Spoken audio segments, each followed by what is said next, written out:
Okay. So we've gone. Greenpeace would appear to have succeeded spectacularly in making their point. They did it just so very easily. They literally drove up to the front gates of the nuclear reactor here. They blocked it with a vehicle and then turned up with trucks, and people just simply poured out of the back, ran past the side. They literally skipped up through the complex and then started climbing the buildings. Every building within this complex had a Greenpeace demonstrator on it. There was initially just 2 security guards on the gate, and they didn't have a clue as soon as the car pulled up and people just ran past them. They pushed them out of the way. It was then more than an hour before the first police crews arrived here. It's certainly they were the protective services people, so they are actually employed by the federal government. They're a branch of the federal police, I believe. The same people that fell asleep and let the protesters into John Howard's place. They protect Kirribilli House, and they also protect this facility and our federal airports. They've been caught napping on this one. In the wake of September 11, there was a supposed security upgrade at the reactor. Can move outside the gate, please. They must have missed the bit about activists dressed as nuclear waste barrels sauntering right past armed guards at the front gates. No, nothing whatsoever, Wonderland. Land recorder, he is on his way. Absolutely crazy that the federal government would decide to build another nuclear reactor here in Sydney, just 30 kilometres from the CBD, 20 kilometres from Australia's busiest airport, in the middle of a community that feels seriously threatened by the presence of nuclear reactors.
Like a covert military operation, 2 trucks carrying more than 30 Greenpeace activists spark a red alert at Sydney's nuclear reactor. 50 activists have invaded this plant.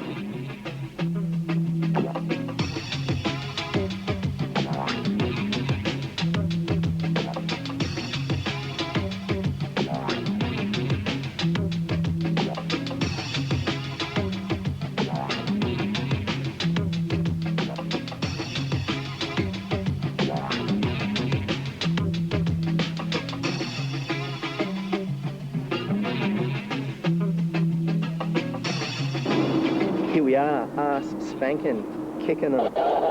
This is demonstrating that no matter how safe and secure ANSTO might claim their facility is, a bunch of activists can get in here completely unopposed with absolute ease. We're here to highlight the fact that this is the location that the government wants to construct a second nuclear reactor. Over my shoulder here you can see that the antique museum piece HIFAR reactor. That's a 10 megawatt reactor. It's been producing waste here for about 50 years. Over behind us is the place where they store it. It's the largest radioactive stockpile in Australia. We're 30 kilometres from the CBD, 20 kilometres from Australia's busiest airport. The International Atomic Energy Agency have said that there's no way to protect nuclear facilities from airborne style attacks. It's madness and criminal for the government to build another reactor here, so close to Sydney. We don't need another reactor. We don't need reactors, full stop. The government's been protecting ANSTO. ANSTO operate behind a veil of secrecy and lies. We've got to stop this second reactor. ANSTO better get used to this sort of direct action, because we're going to come back again and again and again. Copy that, do that. We came here for one reason, to tell these assholes upstairs that what they're doing to people around the world. Ranting on and on and on.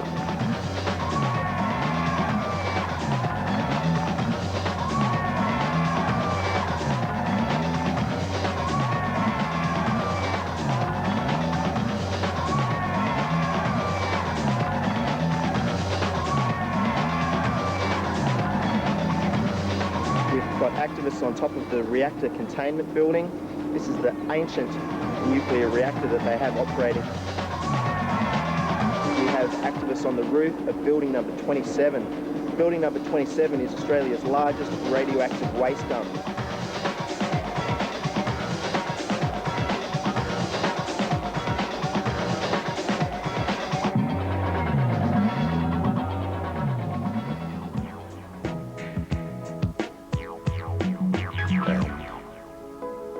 As all the pepper gas clears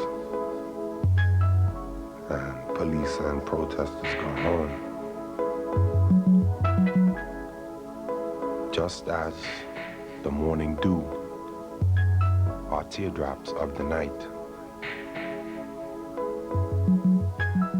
Well, you know, the public consultation is an absolute sham. I mean, what sort of public consultation do you call it when most of the people in Sydney weren't even aware that it was occurring?